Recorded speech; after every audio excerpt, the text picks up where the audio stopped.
नमस्कार एंड जय हिंद। स्वागत है आप सबका मैथ्स की एक और शानदार वीडियो में। आज की इस क्लास में हम एक्सरसाइज 9.4 के क्वेश्चन नंबर 11 से आगे के क्वेश्चंस करेंगे। क्वेश्चन नंबर 10 तक के हम सारे क्वेश्चंस कर चुके हैं, अब 11th की बारी है। 11th क्वेश्चन बेटा इस चैप्टर का पहला क्वेश्चन है जिसमें कि हम पर्टिकुलर सॉल्यूशन निकालेंगे। क्वेश्चन नंबर 1 से 10 तक जो हमने करे इसी एक्सरसाइज में, उन सब में हमने क्या निकाला था? General solution. इसमें क्या निकालेंगे? Particular solution. ठीक है, बस यही दो टॉपिक हैं आपके इस पूरे चैप्टर में, जनरल सॉल्यूशन और पर्टिकुलर सॉल्यूशन। तो बेटा हम जनरल सॉल्यूशन तो पिछले 10 क्वेश्चन में सीख चुके हैं किस तरीके से निकालते हैं। अब पर्टिकुलर सॉल्यूशन हम करने वाले हैं। तो एक चीज मैं आपको यहां पर बता दूं, जनरल सॉल्यूशन और पर्टिकुलर सॉल्यूशन दोनों में लगभग 95% चीजें सेम रहती हैं। क्वेश्चन के लास्ट में करीब 5% चीजें हैं जो हमें बदलनी होती हैं, बाकी का 95% तो सेम ही है। मतलब अगर आपको जनरल सॉल्यूशन निकालना आ गया तो आपको 95% पर्टिकुलर सॉल्यूशन निकालना भी आ गया। बस 5% चीजें थोड़ी सी अलग हैं, उनको हम देख लेंगे कि क्या है। ठीक है, तो चलो बेटा शुरू करते हैं क्वेश्चन नंबर 11 से। हमसे कह रहा है x cube plus x square plus x plus 1 into d y over d x बराबर 2x स्क्वायर प्लस एक्स। यहां तक तो क्वेश्चन खत्म हो गया। इसके बाद में दो चीजें दे रखी हैं, y इज इक्वल टू 1 और x इज इक्वल टू 0। ये हमारा बिल्कुल लास्ट स्टेप में यूज होंगी ये वाली दोनों इन्फॉर्मेशन। ठीक है, तो इनको अभी हम भाड़ में जाने देते हैं।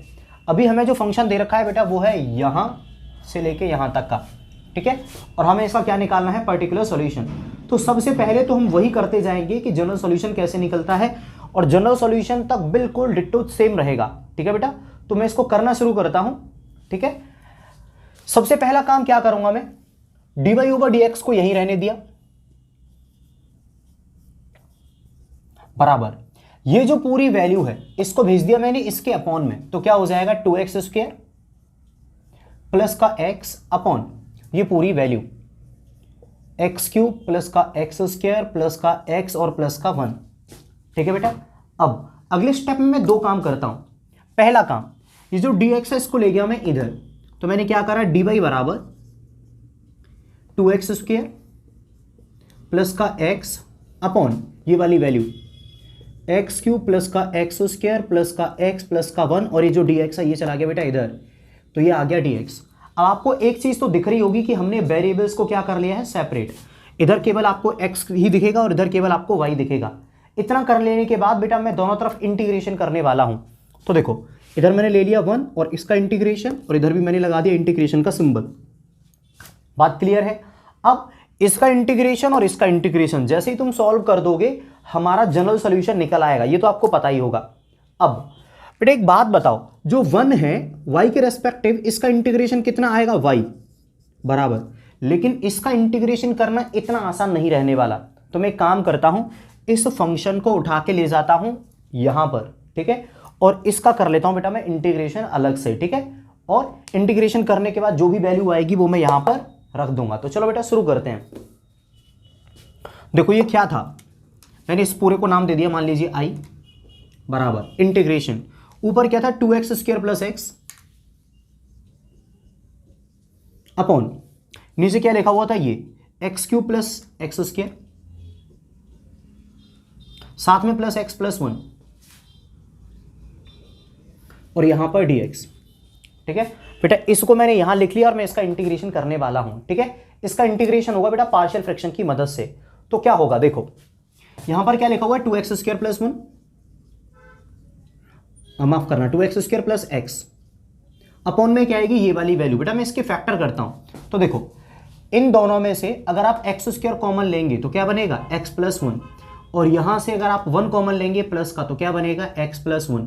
तो x प्लस 1 भी कॉमन है, बचेगा क्या? एक्स स्क्वायर प्लस 1, तो x plus 1 into x square plus 1। जिनको भी समझ में नहीं आया बेटा मैंने क्या कर दिया, तो मैं आपको बता दे रहा हूं, मैंने जो डिनोमिनेटर में लिखी हुई है ना ये वाली value x cube plus x square plus x plus 1, इसके बेटा क्या कर दिए? फैक्टर कर दिए, और फैक्टर करने के बाद ये वैल्यू मिल गई x plus 1 into x square plus 1। इसको मैं क्या लेट कर लूंगा? मैंने इसको लेट कर लिया a upon x plus 1 plus b x plus c upon x square plus x. ठीक है, इंटीग्रेशन बेटा ऐसा हमने बहुत बार करा है, मैं जल्दी जल्दी इसको सॉल्व कर देता हूं।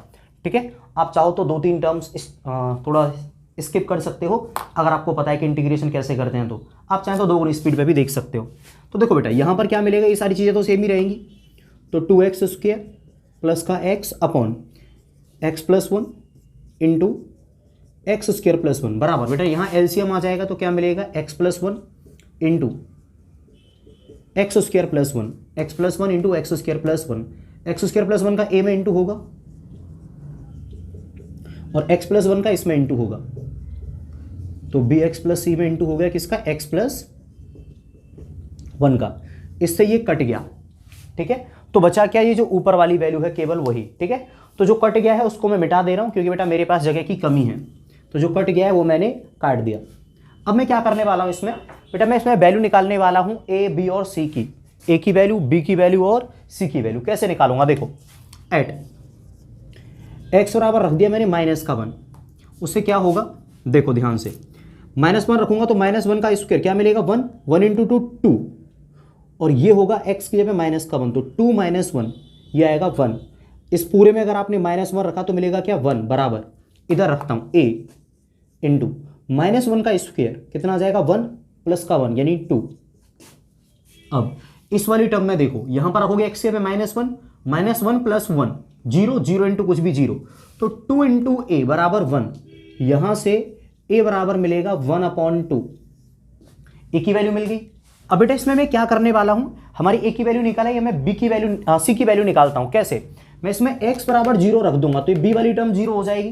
देखो बेटा होगा क्या, एट x बराबर 0 रख दो तो 2 × 0 का स्क्वायर + 0, ये तो 0 हो गया, तो 0 बराबर a की जगह पे क्या आएगा, 1/2। यहां पर 0 का स्क्वायर + 1 तो 1, तो 1 × a केवल a ही आ गया और a की वैल्यू 1/2 है ही, प्लस यहां पर x की जगह पे 0, 0 × b तो खत्म हो गया, क्या बचा प्लस का c, तो c इंटू 0 + 1 तो 1, तो c × 1 क्या आएगा, c ही आएगा। अब ये 1/2 बेटा दूसरी तरफ जाएगा, जब ये 1/2 दूसरी तरफ जाएगा तो क्या हो जाएगा, माइनस का, तो यहां से c बराबर क्या मिल गया, -1/2। तो मैं a की वैल्यू मिल गई 1/2, c की वैल्यू क्या मिल गई, -1/2। अब किसकी बारी है, अब बेटा मैं वैल्यू निकालने वाला हूं, यहां पर a की हो गई, c की हो गई, b की वैल्यू और निकालता हूं। तो मैं क्या करूंगा बेटा, इस में इक्वेशन में आप जो चाहो वो रख दो, x की जगह पे तुम जो चाहो वो रख दो, तुम्हारी वैल्यू मिल जाएगी। चलो मैं रख देता हूं बेटा इसमें x बराबर 1। तो देखो एट x बराबर 1, x बराबर 1 रखने पर क्या होगा, देखो 2 × 1 का स्क्वायर, तो 1 2 + 1 तो ये हो जाएगा बेटा पूरा 3 बराबर, इधर a की वैल्यू क्या है 1/2, x की जगह पे 1 रखा तो 1 का स्क्वायर 1 + 1 2, प्लस b × 1 तो केवल b आएगा, प्लस c की जगह पे क्या आएगा, -1/2, तो यहां पर आ गया c की जगह पे -1/2। अब यहां पर मैंने रखा 1 तो 1 + 1 कितना हो जाएगा, 2। कोई दिक्कत है, मेरे हिसाब से तो नहीं होनी चाहिए। अब देखो बेटा 2 से ये 2 कट गया तो ये क्या बचा, 1, 1 इधर आके 3 में से घटेगा तो 2 बराबर, ये तो इधर आ चुका है, इस 2 का मैं अंदर इंटू करने वाला हूं तो क्या मिलेगा, 2b - का 1, तो 2b - का 1, बेटा 2 का इंटू करोगे तो 2b - का 2/2 तो ये 1 हो जाएगा। ये 1 इधर आएगा तो 2b बराबर कितना हो जाएगा, ये 1 इधर आके जुड़ जाएगा 3, और यहां से b बराबर मिल गया 3/2। तो हमें क्या मिल गया, हमें a, b और c तीनों की वैल्यू मिल गई। और बेटा तीनों वैल्यू मैं कहां रखने वाला हूं, यहां पर इस वाले स्टेप में, ठीक है। तो ये सब कुछ मैं मिटाने वाला हूं क्योंकि ये मेरे काम का नहीं है, इंटीग्रेशन का पार्ट है, आपको तो बस मैंने करके बता दिया है। ये तीनों वैल्यूज मैं यहां पर रखने वाला हूं। तो देखो बेटा a की जगह पे क्या आएगा 1/2, तो रख दिया बेटा मैंने यहां पर, a की जगह पे रख दिया 1/2।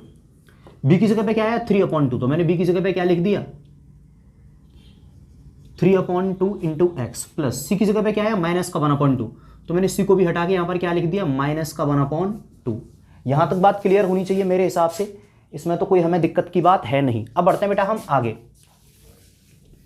हमें इस फंक्शन का इंटीग्रेशन करना था, इसके बराबर कौन था ये, तो आप ऐसे कह लो कि हमें इसका इंटीग्रेशन करना था, और इसके बराबर कौन था ये, तो आप ऐसे कह लो कि हमें इसका इंटीग्रेशन करना था। क्लियर। अब इसको तोड़ लेता हूं बेटा मैं अच्छे से, मतलब बिल्कुल टुकड़ों में, तो क्या हो जाएगा, देखो 1/2 कांस्टेंट है, बाहर आ जाएगा, इंटीग्रेशन बचेगा क्या 1/x + 1 साथ में dx, प्लस बेटा ये वाली जो टर्म है मैं इसको दो पार्ट में तोड़ ले रहा हूं। एक बार तो 3/2x ले रहा हूं और अपॉन में x² + 1 इंटीग्रेशन dx, और एक बार 1/2 ऊपर ले रहा हूं अपॉन में x² + 1 और साथ में dx। रिपीट करूं, 1/2 बाहर, 1/x + 1, यहां से 3/2x के अपॉन में पूरी वैल्यू ले ली और एक बार -1/2 के अपॉन में पूरी वैल्यू ले ली। क्लियर है? अब देखो बेटा 3/2 कांस्टेंट है, 3/2 क्या है? कांस्टेंट। तो मैंने क्या करा, 3/2 को ले लिया बाहर। अब इधर भी आप देखोगे तो माइनस का 1/2 कांस्टेंट है, तो इसको भी मैंने क्या ले लिया, 1/2 को बाहर और ऊपर क्या रह गया 1। अब अगर आपने थोड़े बहुत भी इंटीग्रेशन पढ़े हैं तो आपको एक चीज पता होगी, इसमें मैं क्या करूंगा, x² + 1 बराबर t लेट करूंगा और मुझे यहां से 2x dx बराबर dt मिलेगा। तो मैंने क्या करा, ऊपर 2 का इंटू करा और नीचे 2 का मल्टीप्लाई, ऊपर भी 2 का मल्टीप्लाई और नीचे भी 2 का मल्टीप्लाई। जब इसमें 2 का मल्टीपल होगा तो ये 4 हो जाएगा। ठीक है बेटा, अब मैं अगले स्टेप पे बढ़ता हूं जिसमें कि मैं इन सबका इंटीग्रेशन कर रहा हूंगा, वो भी शॉर्ट में। ठीक है, तो देखो 1/x का इंटीग्रेशन होता है log x, तो 1/x + 1 का क्या होगा, log x + 1 dx प्लस 3/4 बाहर है। सुनो बेटा, अगर आपने यहां पर एक छोटा सा काम करा, मैं इस वाली टर्म की बात कर रहा हूं, देखो इंटीग्रेशन ऑफ 2x/x² + 1 dx। अगर आपने यहां पर लेट कर लिया x² + 1 बराबर t, तो मिलेगा क्या, 2x dx बराबर dt। तो हो क्या जाएगा, ये 2x dx ये बदल के हो जाएगा dt, और जो अपॉन में x² + 1 है ये क्या हो जाएगा t। 1/t का इंटीग्रेशन क्या होता है, log t, और t की वैल्यू क्या है, t की वैल्यू है x² + 1, मतलब इसका इंटीग्रेशन होगा log x² + 1। ठीक है, तो इस पूरे का इंटीग्रेशन क्या आएगा, log ब्रैकेट के अंदर x² + 1। ठीक है, माइनस 1/2 कांस्टेंट है बाहर रहेगा, 1/x² + 1 या 1/1 + x², डायरेक्ट फॉर्मूला है tan इनवर्स x का। ये इंटीग्रेशन किसका होता है, tan इनवर्स x और प्लस का c। ठीक है बेटा, हम इसका इंटीग्रेशन कर चुके हैं, यहां तक की बात समझ में आ जानी चाहिए। अब ये वाली टर्म भी log वाली है और ये वाली टर्म भी log वाली है, तो मैं क्या करने वाला हूं, इन दोनों में से 1/4 कॉमन लेने वाला हूं। ठीक, तो बेटा जब मैंने 1/4 कॉमन लिया तो इधर तो 4 है ही नहीं, इधर तो 4 है ही नहीं, तो एक काम करो, अगर इसमें 4 नहीं है तो इसमें 2 का ऊपर इंटू करो और 2 का नीचे, तो नीचे वाला 4 बन जाएगा और ऊपर 2 बचा रह जाएगा, तो ये क्या हो जाएगा, 2 log x + 1 dx। बेटा गलती से लिख दिया था, जब इसमें से 1/4 कॉमन लूंगा तो क्या बचेगा, 2 log x + 1। यकीन ना हो तो 1/4 का इंटू करके देख लो, इसमें यही वाली टर्म आ जाएगी। ठीक है, प्लस 3, इसमें से 1/4 चला गया तो 3 बचा रह गया, तो बना क्या, 3 log x² + 1 bracket close minus का 1/2 tan इनवर्स x प्लस का c। ठीक है यहां तक। अब इसमें मैं एक आखिरी स्टेप और कर लेता हूं, और वो क्या है, log की प्रॉपर्टी लगा लेना। ठीक है, अब आप कहोगे कि सर log की प्रॉपर्टी क्या है, वैसे तो मैं स्टेप वाइज करा था लेकिन अभी मैं डायरेक्ट कराने वाला हूं। log की प्रॉपर्टी देखो होती क्या है, थोड़ा सा यहां पर लिख दे रहा हूं। प्रॉपर्टी होती है log की m log n बराबर क्या होता है, log n, और ये पावर में चला जाएगा की पावर m। तो यहां पर भी जो आपको दिख रहा है ना 2, बेटा ये चला जाएगा यहां पर x + 1 की पावर में। जैसे ये जो m था ये n की पावर में चला गया ना इधर, तो जो ये वाला 2 है बेटा यहां से हटके कहां चला जाएगा, पावर में। उसी तरीके से जो ये वाला 3 है ये यहां से हटके क्या है, इसकी पावर में चला जाएगा। बात क्लियर है? आगे स्टेप देखो, log m + log n बराबर होता क्या है, देखो log m + log n बराबर ये होता है बेटा log m × n, मतलब प्लस वाली वैल्यूज को log मल्टीपल में कर देता है। तो हमें क्या मिलेगा यहां से, देखो हमें मिलेगा 1/4 log x + 1 का होल स्क्वायर इंटू x² + 1 का होल क्यूब माइनस 1/2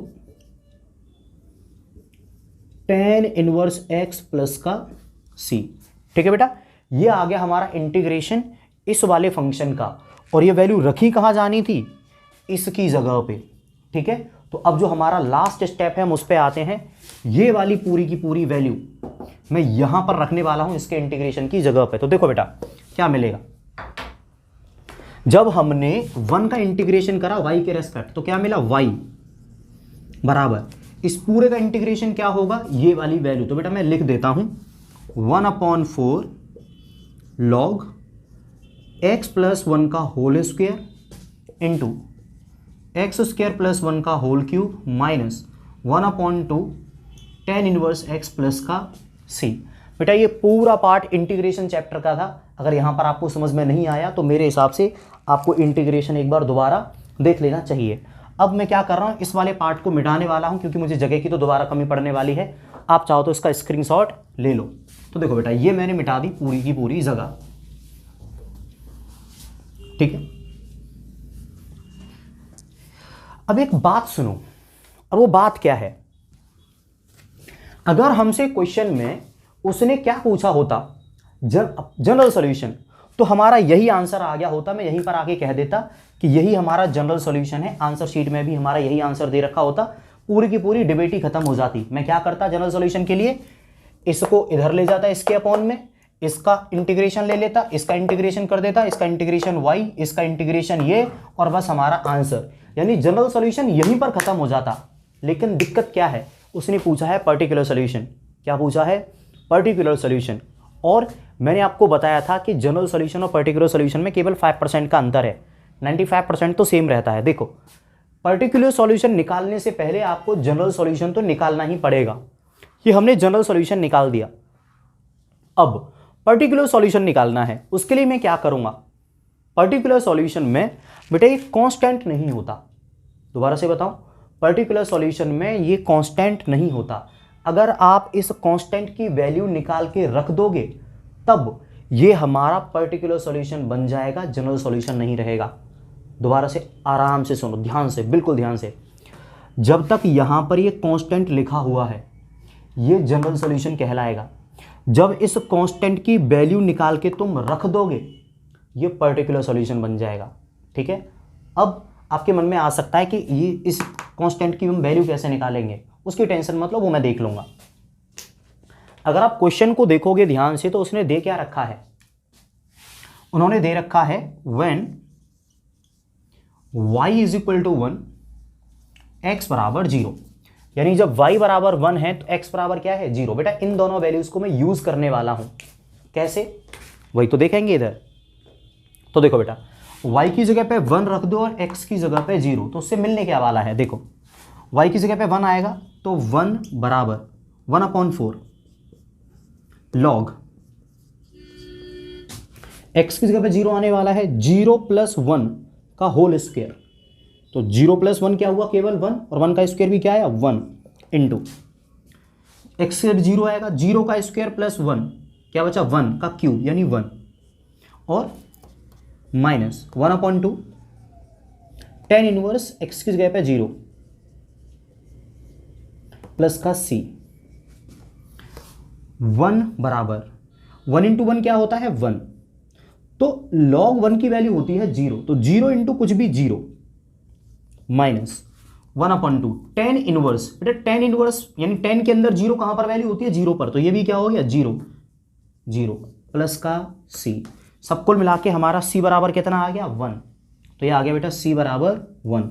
अब आप ये जो c बराबर 1 वैल्यू है इसको इक्वेशन नंबर 1 में रख दो, यानी जो हमारा जनरल सॉल्यूशन था आपका पर्टिकुलर सॉल्यूशन आ जाएगा। तो देखो बेटा फाइनल आंसर क्या रहने वाला है, y बराबर 1/4, मैं यहाँ लिख रहा हूँ y बराबर 1/4 log x प्लस 1 का whole square, log x plus 1 का whole square into x square plus 1 का whole cube into x square plus 1 का whole cube minus 1/2 tan inverse x minus 1/2 tan inverse x plus का c, और c की value क्या है 1, तो plus का 1, ठीक है।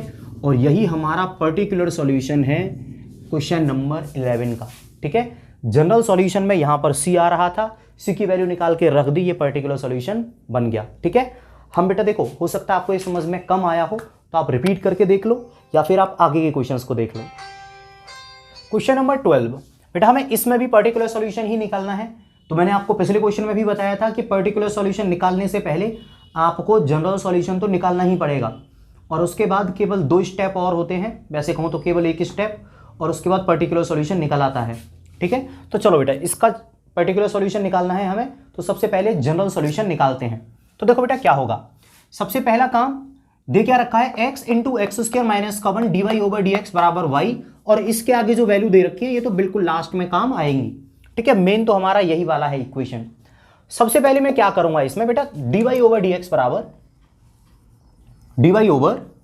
dx बराबर 1 अपॉन x, साथ में एक्स स्क्वायर माइनस का 1, ठीक, और ये dx। क्लियर।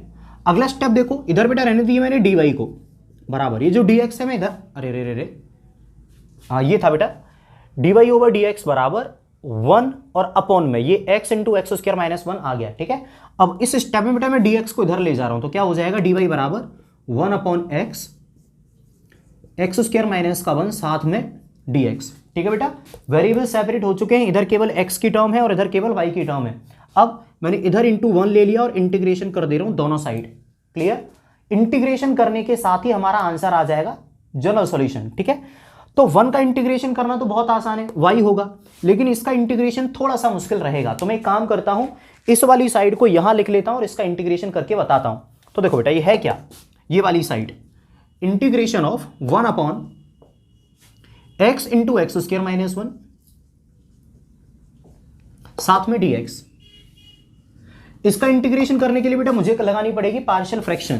तो देखो पार्शियल फ्रैक्शन क्या होती है, ये वाला फंक्शन क्या है, 1 अपॉन x, इसके बेटा मैं फैक्टर कर दूं, तो फैक्टर करने के बाद क्या मिलेगा, x माइनस का 1 और x प्लस का 1, एक्स स्क्वायर माइनस 1 के आपको भी पता है कि फैक्टर क्या आएंगे, x माइनस 1 और x प्लस 1। ठीक है, अब इस वाली साइड में ये आ गया, अब मैं इसको बेटा लेट कर लूंगा, a upon x plus b upon x minus 1 plus c upon x plus 1। ये वाली टर्म तो सेम आएगी, 1 upon x minus 1 x plus 1 is equal to, बेटा इधर ले लूंगा मैं एलसीएम, तो क्या मिलेगा, x into x minus 1 into x plus 1। a x का डिवाइड दे दे बेटा इसमें, तो इन दोनों का मल्टीपल हो जाएगा a में, तो क्या मिलेगा, x minus 1 into x plus 1 plus b, x minus 1 का डिवाइड लगेगा इसमें, तो क्या बचेगा, x इंटू एक्स प्लस 1, तो x into x plus 1 plus c। अब x प्लस 1 का बेटा इसमें डिवाइड लगेगा, तो बचेगा क्या, x इंटू एक्स माइनस 1, तो यहां पर आया x इंटू एक्स माइनस का 1। ठीक है, अब इस वाली चीज से ये वाला कट जाएगा, बचेगा क्या, 1 बराबर ये पूरी वैल्यू। तो इसको दोबारा लिखने का मेरा मन नहीं है, तो जो मैंने अभी काटा है इसको मैं मिटा दे रहा हूं। तो ये काट दिया था, ये मैंने मिटा दिया, ये काट दिया था, ये भी मैंने मिटा दिया था, क्या ये 1 बराबर ये, तो मैंने इसको लिख लिया 1 बराबर ये। ठीक है बेटा, अब मैं इसको सॉल्व करके इसमें से वैल्यू निकालने वाला हूं, a की वैल्यू, b की वैल्यू और c की वैल्यू। ये जो लिखा हुआ बेटा c है, ये क्या है, c है, ये c। क्लियर। अब मैं तीनों की वैल्यू निकालने वाला हूं, a की वैल्यू, b की वैल्यू और c की वैल्यू। तो देखते हैं बेटा कैसे निकलेंगी। सबसे पहले एक काम करता हूं, यहां पर x है तो मैं x बराबर 0 रख देता हूं, तो एट x बराबर 0, इससे देखो होगा क्या, 1 बराबर a इंटू 0 माइनस 1, तो क्या मिलेगा, माइनस का 1, 0 प्लस 1, तो क्या मिलेगा, 1।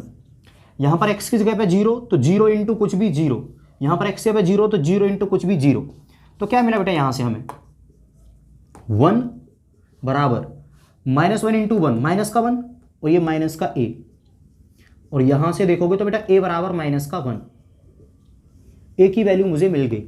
अब यहां पर b के अपॉन में क्या है, x माइनस 1, यहां से x बराबर क्या मिलेगा, 1। तो एक काम करो, x बराबर 1 रख देता हूं बेटा पूरे में x बराबर 1, तो क्या मिलेगा, 1 बराबर a की वैल्यू कोई जरूरत नहीं है, ऐसे रहने दिया। मैंने क्या करा बेटा, इसमें x बराबर 1 रख दिया, तो देखो 1 बराबर, जब x की जगह पे 1 रखोगे तो 1 माइनस 1 क्या हो जाएगा, 0, तो ये पूरी टर्म 0, तो मैंने लिख दिया 0 प्लस b, x की जगह पे तो 1 है, 1 रखा है, तो b इंटू 1, यहां पर कितना मिलेगा, 1 प्लस 1, तो 2, तो इंटू में 2, तो देखो 2b बराबर 1, तो यहाँ से b बराबर 1/2, b की वैल्यू 1/2 हो गई। अब यहाँ पर देखोगे तो c के अपॉन में क्या है, x + 1, यहाँ से x बराबर क्या मिलेगा, -1, तो इस पूरे में x बराबर -1 रख दो, तो x बराबर -1, तो देखो ये तो 1 ही रहेगा, बराबर x की जगह पे क्या आने वाला है, -1 a इंटू, इसमें जब -1 रखूंगा, -1 + 1 0, तो बेटा ये पूरी टर्म 0, प्लस जब इसमें -1 रखूंगा तो -1 + 1 0, तो ये पूरी term 0, plus c into x की जगह पे मैंने क्या रखा है, -1, तो ये हो गया -1। अब ये -1 तो क्या हो जाएगा, -2, ठीक। यहां से मिला बेटा -2 और -1 दोनों का मल्टीपल करोगे तो 2 × c बराबर 1, तो यहां से भी c बराबर क्या मिल जाएगा, 1/2। तो बेटा हमें 3 वैल्यू मिल चुकी हैं, a की वैल्यू 1/2, b की वैल्यू भी 1/2, और जो हमारी c की वैल्यू है वो कितनी आ गई है, माफ करना बेटा, a की वैल्यू -1, b की वैल्यू 1/2 और c की वैल्यू 1/2, ये तीनों हमें मिल गई हैं, ठीक है, जो हमने यहाँ पर लिखी हुई है। अब ये तीनों वैल्यू बेटा मैं क्या करने वाला हूँ, यहाँ रखने वाला हूँ, तो a की जगह पे कितना मिल जाएगा, -1, तो ये मैंने मिटा दिया, -1, b की जगह पे क्या आ जाएगा, 1/2, तो ये मैंने मिटा दिया, कितना आ गया, 1/2, c की जगह पे कितना आ जाएगा, 1/2, तो ये भी मैंने मिटा दिया, 1/2, ठीक है बेटा। अब ये जो फालतू का ड्रामा मैंने यहाँ पर करा था इसको मैं मिटाने वाला हूँ, क्योंकि मेरे पास जगह की कमी है। आप चाहो तो बेटा इसका स्क्रीनशॉट ले लो, वैसे ये वाला इंटीग्रेशन का पार्ट है, आप इसको खुद से भी कर सकते हो। अब देखो हमें दरअसल इसका इंटीग्रेशन करना था, ये किसके बराबर है, इस वाले फंक्शन के, तो आप चाहे तो इसका इंटीग्रेशन करो, चाहे इसका इंटीग्रेशन करो, बात तो एक ही है। अब ये किसके बराबर है, इन तीनों के, तो चाहे तो इसका इंटीग्रेशन करो, चाहे इसका इंटीग्रेशन करो, बात तो एक ही है। अब देखो बेटा क्या होने वाला है, इसका इंटीग्रेशन अलग होगा, इसका इंटीग्रेशन अलग होगा, और इसका इंटीग्रेशन अलग होगा, तो बेटा मैं कर देता हूं। जब इसका इंटीग्रेशन करेंगे तो माइनस बाहर आ जाएगा और बचेगा क्या, 1/x dx, प्लस यहां पर बेटा 1/2 कांस्टेंट है, बाहर आ जाएगा, इंटीग्रेशन बचेगा क्या, 1/x - 1 साथ में dx, प्लस यहां पर भी 1/2 कांस्टेंट है, बाहर आ जाएगा, बचेगा क्या, 1/x + 1 dx। क्लियर। अब देखो बेटा माइनस तो बाहर है ही, 1/x का इंटीग्रेशन log x प्लस 1/2 बाहर है, 1/x - 1 का integration log x - 1 plus 1/2, 1/x + 1 का इंटीग्रेशन log x + 1 और प्लस का c।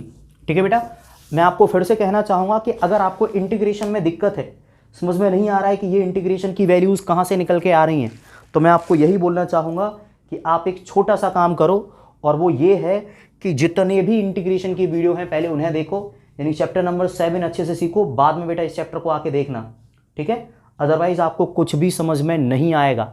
ठीक, चलो बेटा अब हम बढ़ते हैं आगे, इसको थोड़ा सा सिंप्लीफाई कर लो। सिंप्लीफाई कैसे करेंगे, देखो बेटा इसमें भी लॉग है, इसमें भी लॉग है और इसमें भी लॉग है, तो क्यों ना लॉग वाली टर्म्स बना लेते हैं। तो इस सब में से मैं कॉमन ले लेता हूं बेटा, क्या 1/2, इस पूरे में से मैं 1/2 कॉमन ले लेता हूं, देखो मिलेगा क्या, जब इसमें से 1/2 कॉमन लिया, देखो 1/2 कॉमन लेने का मतलब क्या है, 2 डिवाइड देने से। ठीक है, अब देखो इसमें तो 1/2 है ही नहीं, एक काम करो इसमें 2 का मल्टीपल कर दो, 2 का डिवाइड, और ये क्या हो जाएगा -2 log x। ठीक है बेटा, इसमें से 1/2 कॉमन लेंगे तो क्या हो जाएगा, -2 log x। समझ में नहीं आया तो 1/2 का इंटू कर दो, तो ये माइनस का log x ही आ जाएगा। इधर देखते हैं, 1/2 कॉमन चला गया तो क्या बचा, log x - 1 प्लस 1/2 कॉमन चला गया तो क्या बचा, log x + 1। ठीक है, और ये बाद में प्लस का c तो लिखा हुआ है ही। ठीक, अब बेटा इस स्टेप के बाद हो सकता है आपको थोड़ा सा कंफ्यूजन हो, लेकिन फिर भी मैं कोशिश करूंगा आपको हर एक चीज समझ में आए। मार्कर मिल गया, चलो देखो बेटा 1/2 हमारा बाहर है, ये जो दोनों वैल्यू हैं बेटा क्या है, log m + log n। मैं बार बार बता चुका हूं, log m + log n बराबर क्या रहता है, log m × n। क्योंकि ये दोनों प्लस हो रही हैं तो बेटा इन दोनों का मल्टीपल हो जाएगा, तो क्या मिलेगा, log x - 1 × log x + 1, तो ये हो जाएगा बेटा a - b और a + b, a² - b²। तो बेटा देखो log m + log n मिलेगा क्या, लॉग एम इंटू एन, यानी इन दोनों का मल्टीपल हो जाएगा। तो x माइनस वन और x प्लस वन क्या आएगा, x square minus one upon ये जो वैल्यू है, ये दोनों तो बेटा साथ में आ गए, ये जो वैल्यू ये थोड़ी सी बदल जाएगी। कैसे, देखो माइनस ये क्या है 2 log x, हमको पता है कि जो 2 है ये log x की स्क्वायर की पावर में जा सकता है, तो क्या हो जाएगा log x स्क्वायर। मैं समझा देता हूं कैसे। हमको पता है कि m log n बराबर क्या रहता है, log n की पावर m, मतलब ये जो है ये n की पावर में चला जाता है, तो ये जो 2 है x की पावर में चला गया, तो माइनस यही रहा, log 2 इधर चला गया पावर में, तो x square bracket close plus का c। ठीक है, एक स्टेप और देखो क्या हो जाएगा, 1/2 log m minus log n क्या हो जाएगा, log m अपॉन n, तो log x square minus 1 upon x square और प्लस का c। ठीक है बेटा, जब हमने इसका इंटीग्रेशन करा तो क्या आया, ये वाली वैल्यू, और ये रखी कहाँ जाएगी, यहाँ पर। ठीक है, तो मैं ये वाली वैल्यू बेटा रख देता हूँ। देखो जब 1 का इंटीग्रेशन होगा तो कितना आएगा, y बराबर, और जब इसका इंटीग्रेशन होगा तो क्या मिलेगा, 1/2 log x square minus 1 upon x square और साथ में ये प्लस का c। ठीक, अगर मुझे ज़रूरत पड़ी तो मैं इस पूरे को मिटा दूंगा, अभी के लिए मैं देखता हूं कि ज़रूरत पड़ती भी है या नहीं। ये जो वैल्यू आई है बेटा, ये है हमारा जनरल सॉल्यूशन इस वाले डिफरेंशियल इक्वेशन का। ठीक है, यानी हमारा जनरल सॉल्यूशन तो आ गया, अब हमें पर्टिकुलर सॉल्यूशन निकालना है। मैंने आपको पहले भी कई बार बताया है, जब तक यहाँ पर एक कांस्टेंट लिखा हुआ है ये जनरल सॉल्यूशन होगा, जैसे इस कांस्टेंट की वैल्यू निकाल के मैं रख दूंगा तो ये पर्टिकुलर सॉल्यूशन हो जाएगा। अब इस कांस्टेंट की बेटा मैं वैल्यू कैसे निकालूंगा, तो बेटा वो निकलेगी इन दोनों पॉइंट की मदद से। दे क्या रखा है हमें, एट y बराबर 0 एंड x बराबर 2, यही पॉइंट दे रखे थे ना। तो बेटा मैं y बराबर 0 और x बराबर 2 रखने वाला हूं इस पूरे में। देखो मिलेगा क्या, y की जगह पे क्या आ जाएगा 0, y की जगह पे क्या आ जाएगा 0, तो देखो 0 बराबर 1/2 log x की जगह पे 2 आएगा, तो देखो 2 का स्क्वायर माइनस 1। देखो बेटा 2 का स्क्वायर कितना हो जाएगा, 2 का स्क्वायर हो जाएगा हमारा 4 माइनस 1, तो यानी 3 अपॉन 2 का स्क्वायर यानी 4 और ये प्लस का c। बात क्लियर है। अब देखो बेटा c की वैल्यू यहाँ से क्या मिल जाएगी, ये पूरा उधर चला जाएगा दूसरी तरफ 0 की तरफ, तो क्या मिलेगा माइनस का 1/2 log 3/4। ये आ गई बेटा हमारी c की वैल्यू। बात क्लियर है। अब c की वैल्यू तो आ गई, हमें करना क्या है, हमें ये वाली वैल्यू यहाँ पर रख देनी है। ठीक है बेटा, तो मैं यहाँ से एक स्टेप मिटा दे रहा हूँ ऊपर वाला ये, और यहाँ पर अपना फाइनल आंसर लिखने वाला हूँ। ठीक है, ध्यान से देखिएगा बेटा क्या है हमारा फाइनल आंसर। हमारा फाइनल आंसर है ये वाला, y बराबर 1/2 log x square minus 1 upon x square log x square minus 1 upon x square plus का c, और c की जगह पे क्या है माइनस का 1/2 log 3/4, तो माइनस का 1/2 log 3/4। ठीक है बेटा, यही हमारा जनरल सॉल्यूशन है इस वाले क्वेश्चन के लिए। ठीक है, उम्मीद करता हूँ बेटा आपको आंसर समझ में आ गया होगा। हम चलते हैं आगे।